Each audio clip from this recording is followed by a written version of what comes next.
안녕하세요, 미카엘입니다. 예전부터 이런 영상을 주제로 영상을 올릴까 말까 고민을 참 많이 했습니다만 다른 기사님들이 이 영상을 보고 또 혹시라도 따라하면 어떡하지? 라는 그런 걱정이 많이 있었습니다. 그래서 계속 차일피일 미뤄왔었고 올리지 않았었는데 최근 들어와서 저 지방에 계신, 특히 복합할증이 되는 그런 지역에 계신 우리 기사님들께서, 또 일부 기사죠, 아주 몰상식한 그런 기사들이 웹미터기로 사기치는 영상들이 뉴스에 계속 나오고 있습니다. 그래서 사회적인 이슈가 되고 있고, 우리 택시기사들이 마치 모든 택시기사들이 사기치는 것 마냥 의심을 받게 되었습니다. 절대로 제가 올리는 영상을 보고 따라하지 마시고요. 일반인들이 보신다면 이런 영상을 보고 이런 수법도 있으니 각별히 조심해야겠구나 하고 조금 더 미터기에 신경을 썼으면 하는 그런 바람입니다. 사실 미터기로 장난치는 것은 예전부터 있었습니다. 따당이라는 것도 있었고요, 땅이라는 것도 있었고, 좀 소심하게 땅, 좀 대범하게 따당, 거기에 호출비까지, 아주 그런 사기 수법이 여러 가지가 있었습니다만, 그런 것을 미연에 방지하고자 웹미터기라는 것을 바꾸게 되었는데, 또 이 웹미터기에서도 사람들이 참 간사합니다. 이 웹미터기에서도 이런 오류점을 발견해서 그것을 이용해 갖고 또 사기를 치는 그런 사람들이 있습니다. 예전의 미터기입니다. 예전 기계식 미터기에서 사기치던 모습인데요. 예전에는 일단 호출 버튼을 누르고 주행 버튼을 누르는 이러한 경우도 있었습니다. 그래서 예전에는 2,000원짜리가 안 보이게 하려고 여기다가 스티커를 붙여서 가리는 행동을 하고 1,000원을 더 받는 그런 사기를 친 적도 있었죠. 그리고 아주 예전에는 따당이라고 해서 이 할증 버튼 있지 않습니까? 이 할증 버튼을 누르게 돼 있었습니다. 이 할증과 그 다음에 시계 요금을 눌러갖고 따당, 일명 따당이라고 하는 그렇게 해서 했었는데, 이게 좀 바뀌면서 할증 자체가 안 되죠. 주행 버튼을 누르게 되면은 할증 시간 전에는 무조건 기본 요금이 떼게 되고, 그 다음에 할증 시간이 되어서야 이게 할증 요금이 바뀝니다. 그러기위해서 이제 따당이 아니고 그러면서 그냥 땅만 하는, 이렇게 시계 요금 땅만 하는 그런 게 생겼습니다. 그러니까 이 승객이 잠이 들거나 하면은 이 시계 버튼을 눌러서 그냥 딱 누르고 가는 겁니다. 그리고 이렇게 띠리릭 띠리릭 이렇게 소리가 나서 승객이 버튼을 누른 것을 알 수 있게끔 그렇게 했지만은 웹미터기는 그런 게 없다는 것입니다. 웹미터기 정상적인 작동입니다. 정상적으로 되는 것은 주행, 그 다음에 되면은 지불, 그 다음에 이것이 정상적인 것입니다. 정상적인 것이고요. 그리고 예약 버튼을 눌렀을 때, 특히 이제 콜 받은 손님 받았을 땐 예약 버튼을 누른 겁니다. 예약 버튼을 이렇게 되면은 이 예약등이 꺼지거나 켜지거나 이렇게 됩니다. 이 빈차등이죠. 이 빈차등이 꺼지거나 켜지거나 합니다. 예약 받았을 때는 이것을 끄고 그 다음에 승객이 탔을 경우에, 승객이 탑승하면 주행 버튼을 누릅니다. 그리고 지불을 누르게 되면 정상적인 요금이 발생이 되죠. 하지만 여기서 예약 버튼이 아닌 호출 버튼을 누르고 주행 버튼을 누르길 때는 이런 안내 메시지가 뜹니다. 호출료가 부과된다고요.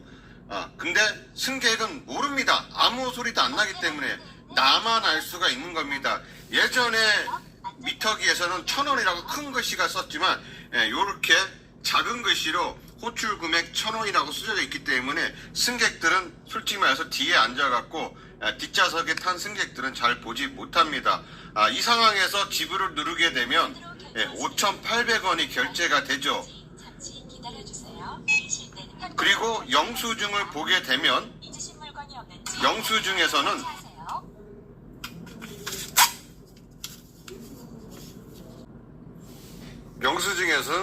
호출비에 관련된 어떠한 정보도 확인할 수가 없습니다. 사기 수법입니다.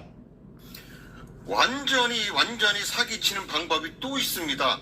호출 버튼을 누르고 주행 버튼을 누른 다음에 그 다음에 지불 버튼을 눌렀을 때 뭐 통행료를 얼마를 누른다거나 또 추가 요금을 뭐 얼마를 누른다거나 이렇게 해서 결제를 하게 되면은 기본 요금에서 한 2,000원 정도를 더 받게 되는 거죠. 근데 이 영수증을 보게 되면요, 영수증에는 이렇게 동그라미 친 부분이 있지 않습니까? 추가 요금 1,000원 하고 그 다음에 통행 요금 1,000원이 영수증에 표현이 됩니다.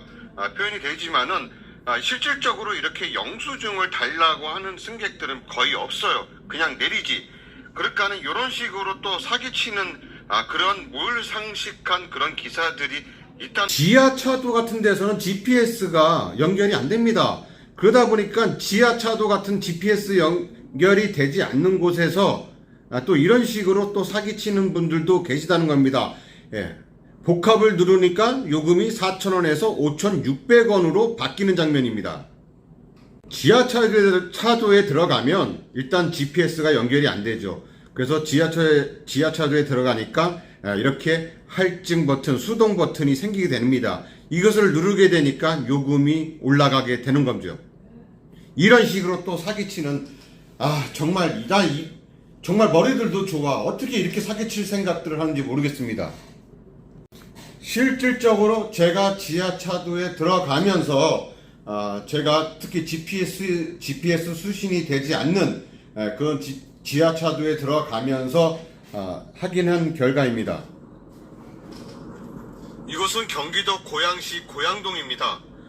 고양동이고 여기서 승객을 태우고 용미리를 간다고 했을 때요, 시의 버튼을 누릅니다.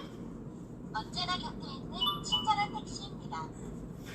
용미리는 파주시니까 당연히 최종 목적지가 파주 시외 지역이기 때문에 당연히 시작부터 시의 요금을 누를 수 있습니다.